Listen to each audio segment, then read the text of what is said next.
These comments that I'm making are in response to a video that I posted on YouTube, and it's related to the Trayvon Martin murder case and the injustice that followed it, where the Sanford Police Department refused to charge George Zimmerman, the killer, with murder.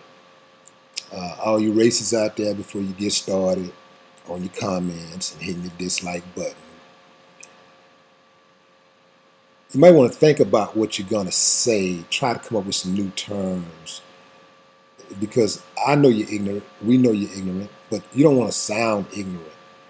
All your little nigga comments and your Schwarzenegger and your white power and your Trayvon Martin deserved to die and I am George Zimmerman, I hate niggers, blah, blah, blah, blah, blah.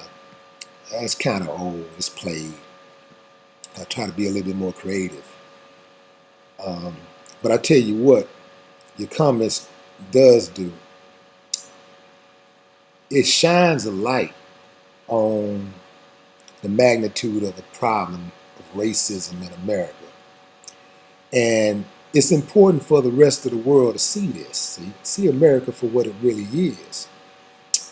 Because we love going overseas telling people how to run their business. We love running over there telling people about the injustice that's being perpetrated against the citizens of their countries. And we'll even oust the president to make our point. But when it comes to injustices right here in our backyard, we got a problem dealing with that. Especially injustice where a black person or a minority gets the short end of the stick. Yeah, black people kill black people. More black people kill blacks than any other race out there. But you can say the same thing about whites. More white people kill white people than any other race. More Hispanics kill Hispanics than any other race. More Asians kill Asians than any other race. Why is that? Because when you are upset or disgruntled or whatever, you're going to usually take it out on the person that's closest to you. And we're in the type of society where the majority of people that are around us just happen to be of the same ethnicity. So no big deal there. Stop trying to throw us off.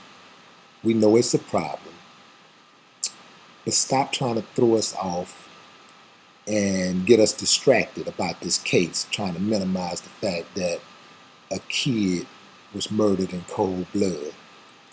Now, the 911 calls related to this case was very telling for two particular reasons. First being that when George Zimmerman was on the phone with the 911 operator, the 911 operator specifically told him to stand down. The 911 operator asked him, "Are you following him?" Zimmerman said, "Yeah." The 911 operator said, "We don't need you to do that." That's number one. Number two, a neighbor, after hearing the disturbance, called 911 and expressed her concerns.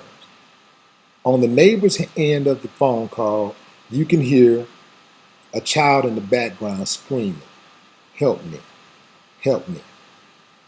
And then you hear a gunshot. And then the screaming stops. Now, Zimmerman claims that the screams were his. Now, let me tell you something. I'm from the hood. I've witnessed a lot of gun battles. And I have never, not one time in my life, heard anybody who was carrying a gun scream for help. That don't happen. It just does not happen. Okay? Now, the hate groups out there, they don't like George Zimmerman. George Zimmerman is half white, half Mexican. The racists do not like them. They don't like him. Okay, let's get that straight. George Zimmerman is a pawn in their game. What they're banking on is that George Zimmerman gets off so that he don't set a precedent for them to have to do any hard time or possibly end up being murdered by the government because they murdered some innocent person. They violated somebody's constitutional rights. They committed a hate crime. So let's get that straight. They don't like Zimmerman, just like they did not like, the Republican Party did not like Herman Cain. Herman Cain was a pawn. He was somebody that they were trying to use to get Obama out of office. See, they don't mind working with you, doing business with you if you can help their cause. So they had a hidden agenda for Herman Cain. He was never that guy. As long as they can control you and make you do what they need you to do, handle you any kind of way, they'll ride with you. Just because somebody is black does not mean that they're going to be fair and impartial to blacks and the issues that affect them. For example, Clarence Thomas. He is the absolute biggest Uncle Tom in the history of civilization. The biggest and the most powerful Uncle Tom in the history of civilization. And I want to get outside of the box for a minute. I hear a lot of people saying, well, what if Zimmerman was black and Trayvon was white? What if Zimmerman was black and Trayvon black? And Trayvon was walking from the store with his Skittles and his Arizona iced tea. And Zimmerman was the watchman, and he saw Trayvon, and he checked him out. And then you know what would happen? He would have let him go on about his business. That's what would have happened. Trayvon goes home to his family. He graduates high school. He goes on to college. He gets a great job. He marries. He has children, like most of us wish to do. And he lives happily ever after. And last but not least, the point that I want to make is that even if Trayvon did bang Zimmerman's head up against the ground, even if he did give him a bloody nose, even if he gouged his eyeballs out, Zimmerman's point is void because his whole argument is void because you don't get to start a fight, get your ass whooped, and claim self-defense. That's just not the way it works. So Zimmerman initiated, he provoked, and he murdered.